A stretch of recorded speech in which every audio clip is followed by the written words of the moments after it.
Hello बच्चों, आप सभी का एक बार फिर से स्वागत है एसपी कोचिंग इंस्टीट्यूट के इस बेहतरीन चैनल पर। उम्मीद है आपको हमारे लेक्चर्स अवश्य ही पसंद आ रहे होंगे। तो कमेंट बॉक्स में ज़रूर लिखिएगा, हालांकि बायोलॉजी की क्लास है लेकिन ज़रूर लिखिएगा कि शिवेन सर की आपको फिजिक्स की क्लास कैसी लगी और लाइट के बारे में अब आप पहले से अधिक जानते हैं या फिर नहीं जानते हैं। ये बात ज़रूर कमेंट बॉक्स में लिखिएगा कि आपको कैसा लगा वो लेक्चर, बताइएगा, हमें भी ज़रूर बताइएगा। और जो भी आपको आगे आने वाले एग्जाम में जरूरी टॉपिक हैं उनको अच्छी तरह से बताया जाएगा। हालांकि हम पूरा एकदम अच्छी तरह से पढ़ा रहे हैं, ऐसा नहीं कहीं से कुछ भी छोड़ रहे हैं, सब अच्छी तरह से आपको बता रहे हैं। इसलिए वरना पाचन तंत्र एक दिन में खत्म हो जाता बेटा, एक दिन में खत्म हो जाता है। 1 घंटे की क्लास में पूरा पाचन तंत्र समाप्त हो जाता, ये समझ लीजिए आप।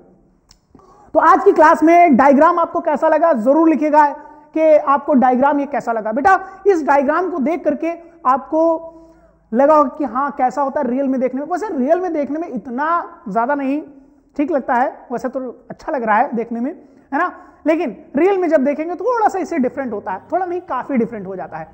तो सबसे पहले आज हम क्या करेंगे, कुछ चीजों के बारे में जानकारी लेंगे। सबसे पहले हम अमाशय में, याद होगा आपको पिछली बार अमाशय में पाचन को समझे थे, और आज हम अग्न्याशय और यकृत के द्वारा स्रावित किए जाने वाले रसों के बारे में हम बात करने वाले हैं और यकृत किस प्रकार से मदद करता है।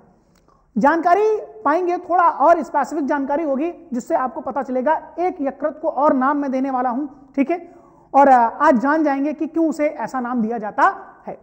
तो आज हम पूरे के पूरे डाइजेशन को यहां पर जितना बचा हुआ पार्ट है वो समाप्त करेंगे, ठीक है। तो बिल्कुल एकदम एक्टिवेट होकर के और पढ़ने की दृष्टि से अच्छी तरह से बिल्कुल फिट होकर के बैठ जाइए। नोटबुक उठा लीजिए, कॉपी पेन पेंसिल रबड़ कटर सब उठा करके बैठ जाइए। 1 बॉटल पानी भी उठा लीजिए, जरूरत पड़े तो चाय भी उठा करके रख लीजिए, ठीक है ना। तो चलिए स्टार्ट करते हैं। हम कहेंगे जब हम बात करते हैं क्या कि यहां पर भोजन जो था अब वो कहां धकेल दिया जाएगा, छोटी आंत में, है ना। तो क्या कहा जाएगा, छोटी आंत में। तो यहां पर आपको दिखाई दे रहा होगा एक छोटी सी, है ना, संरचना आपको दिखाई दे रही होगी। तो यहां पर क्या होता है, यकृत में जो पित्तरस बनता है वो यहां पर आकर के छोटी आंत में मिल जाता है, और अग्न्याशय में जो होता है ना, अग्न्याशयी रस आपको ग्रीन कलर का ये दिखाई दे रहा होगा, ये है पित्ताशय। हम देखो नाम दे रहे हैं आपको, है ना, इसमें आपके लिए ये ग्रीन कलर का जो आपको दिखाई दे रहा है, ये जो ग्रीन कलर का आपको जो दिखाई दे रहा है, इसको बोलते हैं क्या, इसको बोलते हैं क्या, इसको बोलेंगे पित्ताशय, इसको बोलेंगे पित्ताशय, ठीक है ना। और इसके बाद ये है बेटा अग्न्याशय, अग्न्याशय, ठीक है। और इसको क्या बोल रहे थे, इसको क्या, चलो इधर ही साइड में किए दे रहा हूं सारा का सारा, है ना। ये है आपकी बड़ी आंत, बड़ी आंत, है ना। और ये क्या है, ये छोटी आंत, ये क्या है, छोटी आंत। और इसके बाद ये क्या है बेटा, ये है यकृत, ये क्या है, यकृत। और ये क्या है, इसका नाम लिखे दे रहा हूं ना, अमाशय। इसका क्या नाम लिख दिया, अमाशय, ठीक है।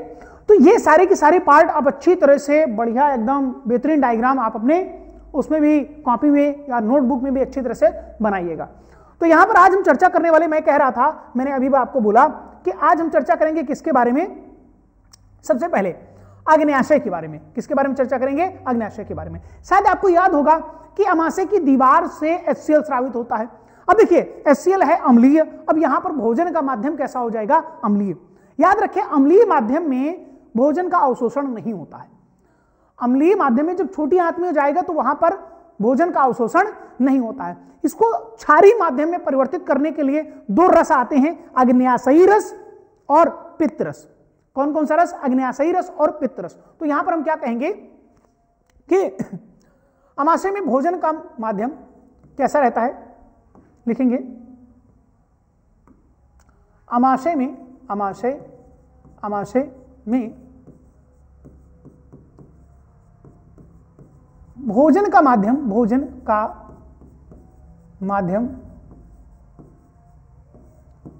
अम्लीय होता है, अम्लीय होता है।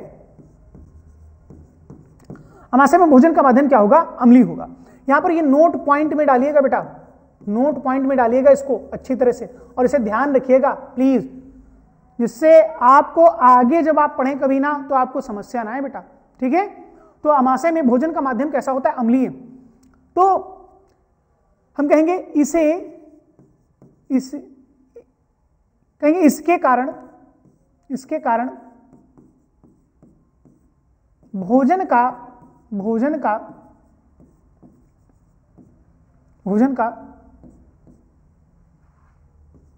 अवशोषण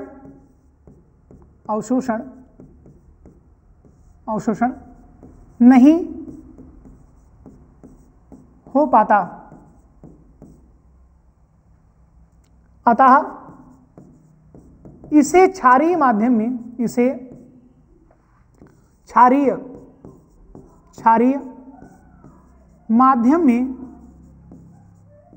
में परिवर्तित करने का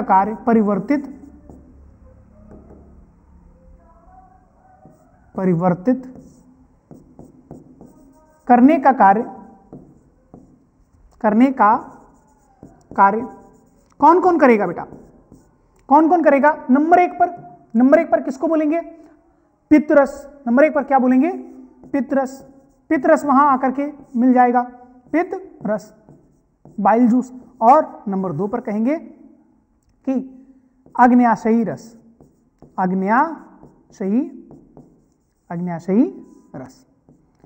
ये दोनों रस आकर के मिलेंगे तो क्या बना देते हैं? उस अम्लीय माध्यम को। देखिए यहां से आएगा क्या? पित्तरस, और यहां से आया क्या? ये आया अग्न्याशयी रस। अब ये जो भोजन इधर से आ रहा था, इसको क्या यहां पर ये धुलने का, मान लीजिए यहां पर जब मिक्स होंगे तो मिक्स होने पर क्या हो जाएगा?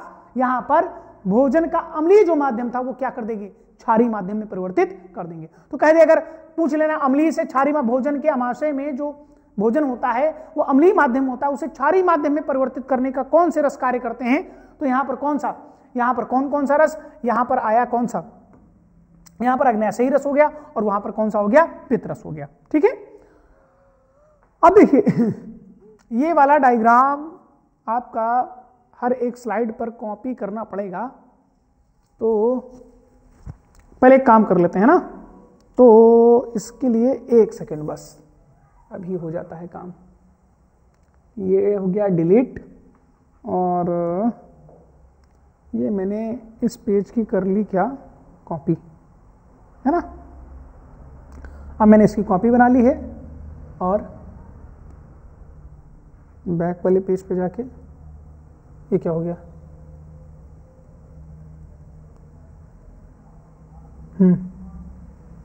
चलिए ठीक है, अब क्या हो गया? चलो इसी की कॉपी बना लेते हैं। एक और कॉपी आ गई। पीछे वाला पेज आपका बना रहेगा, ठीक है, पीछे वाला पेज आपका वैसे ही बना रहेगा, और यहां पर इसको मैं इरेज किए दे रहा हूं, है ना। इसको मैं क्या किए दे रहा हूं? इरेज किए दे रहा हूं। अब देखिए ये वाला आपका पेज लगा हुआ है, ये वाला पेज आपका लगा हुआ है। इसकी और कॉपी, एक आध कॉपी और बना लेता हूं, जिससे पढ़ाने में समस्या ना आए। तो अब हम क्या कहेंगे? कहेंगे क्या कि भाई यहां पर जो आपका आएगा, पिछले वाली स्लाइड में मैंने आपको क्या बताया? हमने कहा पित्तरस और अग्न्याशयी रस। पित्तरस और अग्न्याशयी रस मिलकर के क्या करेंगे? भोजन के अम्लीय माध्यम को क्षारीय माध्यम में परिवर्तित करने का कार्य करते हैं। अब देखिए सबसे पहली बात हम क्या कहेंगे? यहां पर अगली स्लाइड पे चलते हैं। अब देखिए यहां पर आएगा, हम कहें क्या कि पित्तरस, तो कहेंगे क्या? यहां डालेंगे हेडिंग पित्तरस। क्या डालेंगे? पित्तरस। अब देखिए पित्तरस जो होता है, इसे बनाने का कार्य कौन करता है? कहेंगे इसे बनाने का कार्य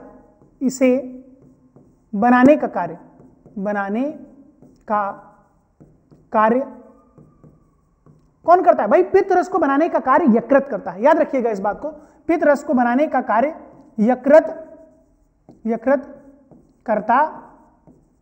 करता है, तथा ये पित्ताशय में एकत्रित हो जाता है, एकत्रित हो जाता है। भाई पितरस को बनाने का कार्य कौन कर रहा है बेटा? हाँ, तो मैंने क्या बोला? मैंने कहा कि पितरस को बनाने का कार्य कौन कर रहा है? पितरस को बनाने का कार्य यकृत कर रहा है, लेकिन उसे एकत्रित कौन कर रहा है? एकत्रित कौन कर रहा है? वहां पर पित्ताशय। तो हम कहेंगे भाई यहां से भी क्वेश्चन आपसे पूछा जा सकता है, पितरस को कौन बना रहा है? तो यकृत। कौन एकत्रित कर रहा है? तो पित्ताशय। ठीक है। और कौन सा रस? पित्ताशय में कौन सा रस होता है? पित्त रस होता है। तो हम कहेंगे, अब कहेंगे इसके लिए बोलेंगे कि कार्य। इसके लिए क्या कहेंगे? कार्य। कार्य क्या कहेंगे भाई? जो पित्त रस होता है, क्या होता है भाई? पित्त रस। ये किसके द्वारा? भाई यकृत के द्वारा। आगे लिख देते हैं, है ना, आगे थोड़ा बढ़ा करके लिख देते हैं। अब कहेंगे यकृत क्या करता है? यकृत क्या करता है? पित्त रस बनाता है, और पित्त रस परिवर्तित हो जाता है पित्त लवण में। किसमें परिवर्तित हो जाता है? पित्त लवण में। अब ये क्या है? देखिए, जब हम पित्त लवण की बात करेंगे या पित्त रस की बात करें तो आप ये कहेंगे कि ये वसा का इमल्सीकरण करता है। ये क्या करेगा? वसा का इमल्सीकरण करेगा। अभी आपको वो भी समझाता हूं, परेशान मत होइए। हर एक चीज, हर एक बात बताऊंगा आपको, हर एक चीज आपकी अच्छी तरह से एकदम क्लियर होगी। तो हम कहेंगे कि जो ये वसा होती है ना, वसा का क्या करेगा? वसा का क्या करेगा? इमल्सीकरण। इमल्सीकरण कौन करेगा? पित्त लवण जो होता है ना, पित्त लवण। पित्त लवण जो होता है वसा का क्या करता है? इमल्सीकरण करता है। अब वसा की जो कहेंगे बड़ी या कहेंगे बड़े वसा अणुओं को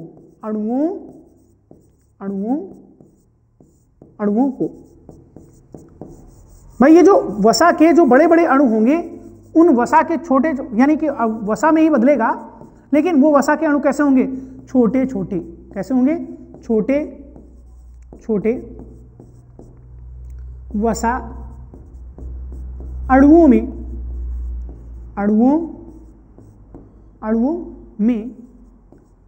परिवर्तित करता है। परिवर्तित करता है। तो ये क्या है? वसा का क्या है? इमल्सीकरण। ये क्या है बेटा? वसा का इमल्सीकरण। इस बात को याद रखिएगा कि वसा का इमल्सीकरण क्या है, कि वहां पर बड़े बड़े जो वसा के अणु होते हैं, क्या कहेंगे कि वहां पर जो बड़े बड़े वसा के अणु हैं उनको क्या कर दिया जाता है? छोटे छोटे वसा अणुओं में परिवर्तित कर दिया जाता है। तो इसे कहते हैं वसा का इमल्सीकरण। इसे क्या कहेंगे? वसा का इमल्सीकरण। ठीक है। तो चाहे तो मैं लिखे दे रहा हूं यहां पर कि वसा के बड़े बड़े अणुओं को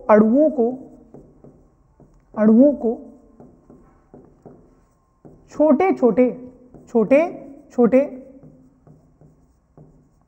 अणुओं में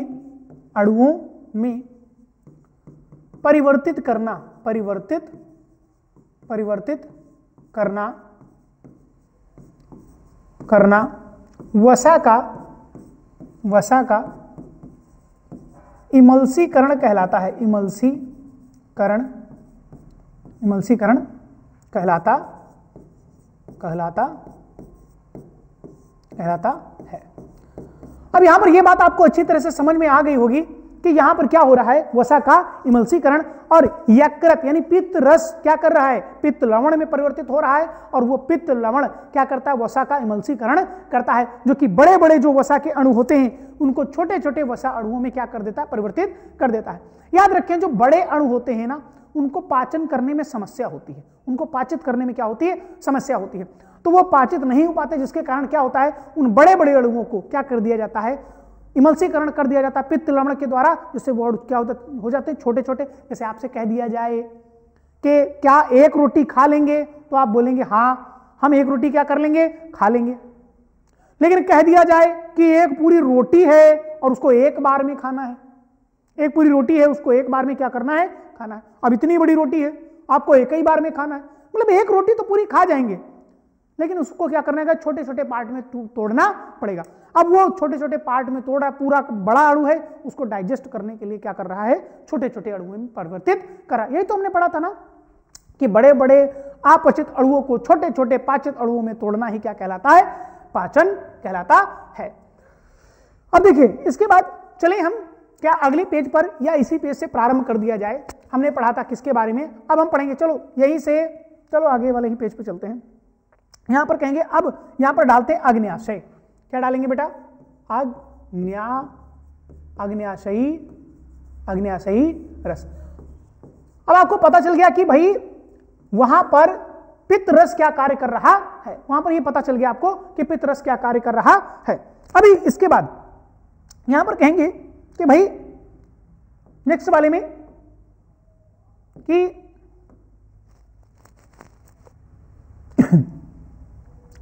अग्न्याशयी रस जो होगा, अग्न्याशयी रस में कौन कौन से होंगे, कहेंगे यहां पर नंबर 1 पर होगा कि ट्रिप्सिन। क्या होगा, ट्रिप्सिन, ये पाचक एंजाइम होंगे, ठीक है। ट्रिप्सिन नंबर 2 पर, लाइपेज, लाइपेज, और नंबर 3 पर होगा एमाइलेज। क्या होगा, amylase.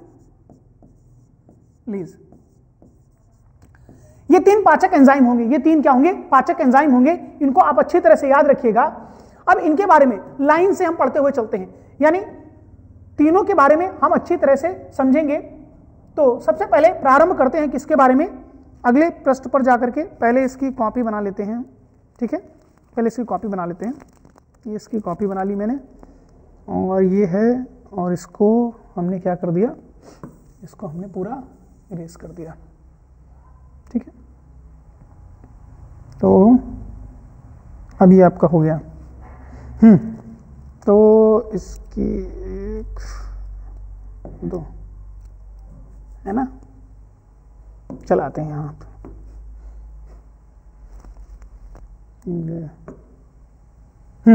Trypsin, amylase, sorry lipase और एमाइलेज। सबसे पहले हम क्या करेंगे, सबसे पहले ट्रिप्सिन। ट्रिप्सिन क्या काम करता है ये समझ लीजिए भाई। हमने कहा अग्न्याशयी रस जो होगा, अग्न्याशयी रस में 3 प्रकार के है ना एंजाइम, ट्रिप्सिन, लाइपेज और एमाइलेज। ट्रिप्सिन जो होगा, सबसे पहले ट्रिप्सिन के बारे में पढ़ेंगे। ट्रिप्सिन क्या करता है, प्रोटीन को पेप्टोन्स में तोड़ने का कार्य करता है, प्रोटीन को पेप्टोन्स में तोड़ने का कार्य करता है। तो यहां पर हम क्या कहेंगे, चलेंगे हम नेक्स्ट पेज पर, तो हम कहेंगे डालेंगे क्या, नंबर 1, नंबर 1 पर कौन था, ट्रिप्सिन। क्या था, ट्रिप्सिन। नंबर 1 पर कौन था, ट्रिप्सिन। तो कहेंगे इसके लिए क्या बोलेंगे, इसके लिए भी कुछ बोलना पड़ेगा, बोलेंगे तो है हम लोग, है ना, हर बार बोलते हैं। तो कहेंगे ये प्रोटीन को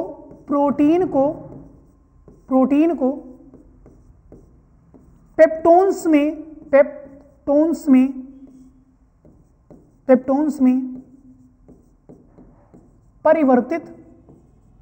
परिवर्तित करने का कार्य करता है,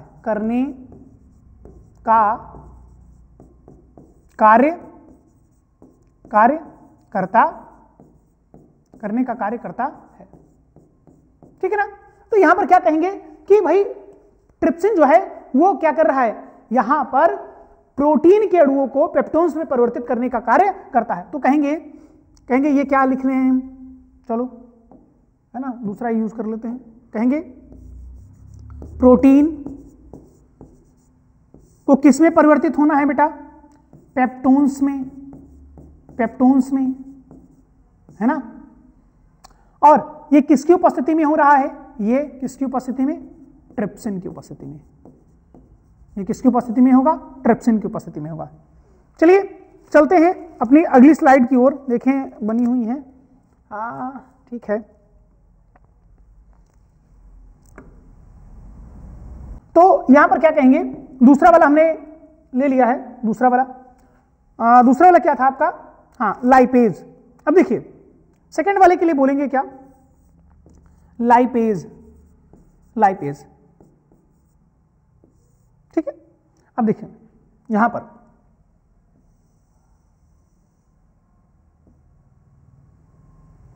अब क्या करेगा, ये वसा को भाई लाइपेज जो होता है ना वसा को वसा अम्ल में परिवर्तित करने का कार्य करता है। तो क्या लिखेंगे, ये वसा को वसा अम्ल में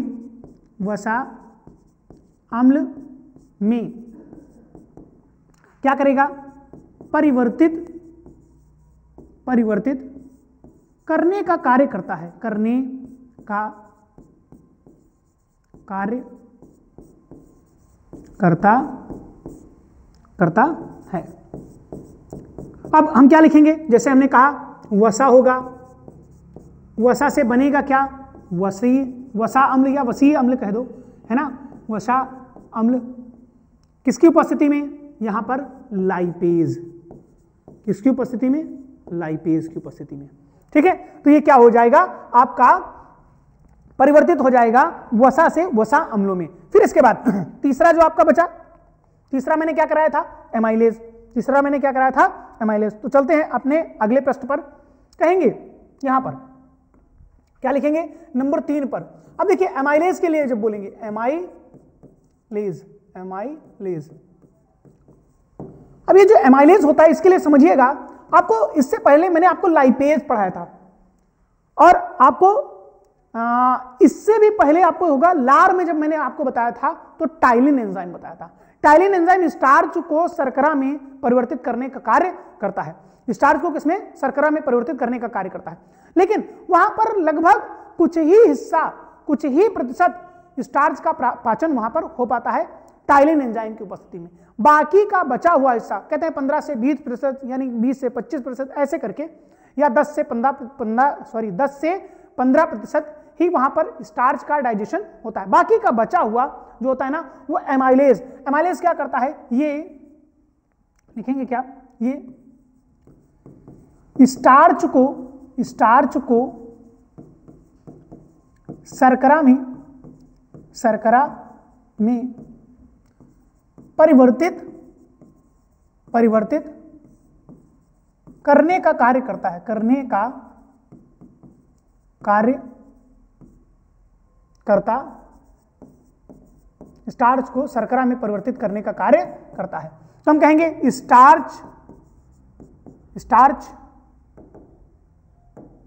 स्टार्च को परिवर्तित किसमें करेगा बेटा, शर्करा में परिवर्तित करेगा। शर्करा में परिवर्तित किसकी उपस्थिति में, एमाइलेज की उपस्थिति में। ठीक है, एमाइलेज की उपस्थिति में। ये ऐसे लिखवा रहा हूं, ये आपका नटशेल में रहेगा बेटा। स्टार्च एमाइलेज एंजाइम की उपस्थिति में शर्करा में परिवर्तित हो जाता है। अब देखिए इसके बाद क्या होगा, इसके बाद आ जाएगा छोटी आंत में हो गया, अब आ जाएगा वो कहां पर भोजन, बड़ी आंत में। तो हेडिंग डाल लेते हैं क्या बेटा, बड़ी आंत, है ना, क्या लिखेंगे, बड़ी आंत, बड़ी आंत। अब यहां पर बड़ी आंत में आने पर क्या होगा, यहां पर अब भाई छोटी आंत में क्या हो जाएगा, छोटी आंत में अवशोषण हो जाएगा, प्रोटीन, विटामिन, कार्बोहाइड्रेट ये रक्त में चले जाएंगे। ठीक है, अब हम कहेंगे क्या, जैसे छोटी आंत यहां पर लिख लें क्या, एक मिनट यहां पर कर लेते हैं, यहां पर इसको, है ना, वो छोटी आंत में ही कार्य हो रहा था, कहेंगे छोटी आंत, कहेंगे यहां पर प्रोटीन, विटामिन, ठीक है, कार्बोहाइड्रेट,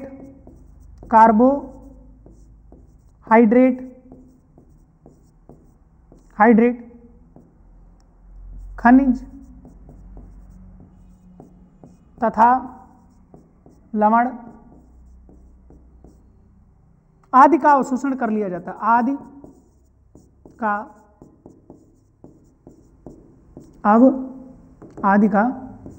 अवशोषण कर लिया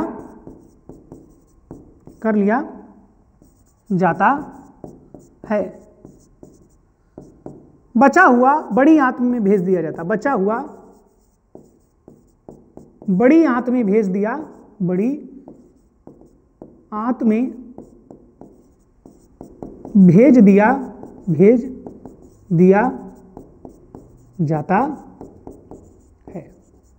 बचा हुआ कहां भेज दिया जाएगा, बड़ी आंत में वो भेज दिया जाता है। फिर इसके बाद आज की लास्ट स्लाइड रहेगी, तो हम कहेंगे अब देखिए यहां पर बड़ी आंत में, अब बड़ी आंत में क्या कार्य होगा उसको भी समझिए। अब डालेंगे हेडिंग क्या, बड़ी आंत, बड़ी आंत। याद रखिएगा इस बात को कि जो बड़ी आंत होती है बेटा, यहां पर आवश्यकता से अधिक जल का क्या कर लिया जाता है, अवशोषण कर लिया जाता है। यानी अगर मल पदार्थ में, मल या व्यर्थ पदार्थ में क्या कहेंगे कि वहां पर अगर आवश्यकता से अधिक जल है तो यहां पर अवशोषित कर लिया जाता है। तो कहेंगे यहां पर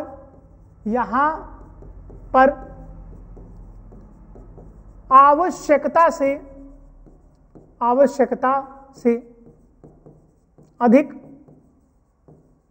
अधिक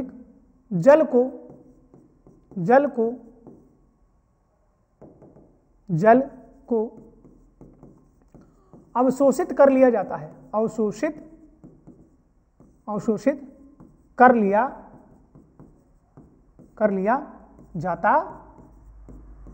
कर लिया जाता है। आवश्यकता से अधिक जल को क्या कर लिया जाएगा, अवशोषित कर लिया जाएगा। अच्छा, मैंने बताया था कि आज लिवर के बारे में एक विशेष बात बताऊंगा और एक इसको नया नाम दूंगा। मैं कहा था देखिए लिवर क्या होता है, जैसे अवशोषित हुआ हो, जैसे जो भी भोजन होता है ना वो ब्लड में जाने के बाद, रक्त में पहुंचने के बाद सबसे पहले जाएगा लिवर के पास। सबसे पहले जो अवशोषित protein, vitamin, carbohydrate, mineral, salt है ना, ये सब जो होते हैं, अभी भी आपको लिखा है प्रोटीन, विटामिन, कार्बोहाइड्रेट, खनिज, लवण, ये सब जो होते हैं ना, ये सब कहां जाएंगे, आपके सबसे पहले जाएंगे किसके पास, यकृत के पास, यकृत के पास। यकृत जो होता है ना, यकृत ये निर्धारित करता है कौन आगे जाएगा और कौन आगे नहीं जाएगा। ऐसा नहीं होता कि ब्लड में जाकर के डायरेक्ट वो सर्कुलेटरी सिस्टम में ऐड हो जाएगा और वो हार्ट से पास आउट कर जाएगा, नहीं, ऐसा नहीं होता है। जब हम कई बार जहर वगैरह, जैसे मान लीजिए कुछ लोग ऐसे होते हैं जहर वगैरह खा लेते हैं, तो उनके सबसे पहले लीवर क्या करता है, एक टाइम तक उसको बचाने का प्रयास करता है, रोकने का प्रयास करता है, लेकिन वो कहीं उससे ज्यादा पावरफुल होता है जिसके कारण वो आगे निकल ही जाता है और शरीर को प्रभावित करना प्रारंभ कर देता है। तो लीवर के पास क्या है, लीवर के पास जब अभी रिप्रोडक्शन पढ़ेंगे तो लीवर के पास बेस्ट रीजनरेशन एबिलिटी है, मतलब ये पुनरुद्ध भवन की क्षमता, मतलब लीवर का इतना हिस्सा भी अगर बचे तो ये पुनः अपने पूरे आकृति और आकार में आ सकता है। इसलिए खतरे का काम किसको दिया गया, लीवर को दिया गया, क्योंकि वो रीजनरेट कर सकता है। इसका अगर थोड़ा हिस्सा भी बचा तभी भी ये पूरे यकृत को पुनः निर्मित कर सकता है, जिसे हम पुनरुद्ध भवन कहते हैं। याद रखिएगा बेटा इस बात को, जाग जाइए अभी भी, है ना, नींद ना आए, अब चुपचाप पढ़ाई पर ध्यान दो, ठीक है। तो हम कहेंगे यकृत चेक करेगा कि कौन है कौन नहीं, इसलिए इसको बोलता हूं मैं चेक पॉइंट। ये क्या है बेटा, चेक पॉइंट। यकृत को कहा जाता है, मैं इसको बोलता हूं कि ये चेक पॉइंट है, ये चेक करेगा कि आगे कौन जाएगा और कौन नहीं जाएगा। तो उम्मीद है आज की क्लास आपको अच्छी तरह से समझ में आई होगी। बाकी जो आपका बड़ी आंत से इसके बाद ये क्या कर दिया जाएगा, ये क्या कर दिया जाएगा, ये व्यर्थ पदार्थ या मल पदार्थ के रूप में त्याग दिया जाता है। मल पदार्थ के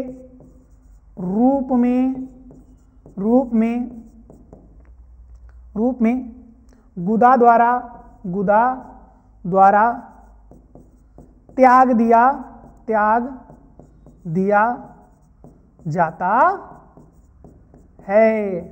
जाता है। तो ये क्या है, ये क्या है बेटा, ये है गुदा। ये क्या है, ये गुदा है, ठीक है। अब इसके द्वारा क्या कर दिया जाता है, त्याग दिया जाता है। तो ये आपका पूरा का पूरा डाइजेशन समाप्त होता है। तो उम्मीद है हमारे लेक्चर्स आपको अच्छी तरह से पसंद आते होंगे और आप इन्हें अच्छी तरह से समझ भी पाते होंगे। तो अगर आपको पसंद आते हैं और अच्छे लगते हैं, समझ भी आता है, तो ज्यादा से ज्यादा लोगों को शेयर करें, लाइक करें, सब्सक्राइब करें और ऐसे ही हमारे साथ जुड़े रहें। थैंक यू क्लास, आज के लिए इतना ही। थैंक यू सो मच, मिलते हैं अपने अगले लेक्चर में।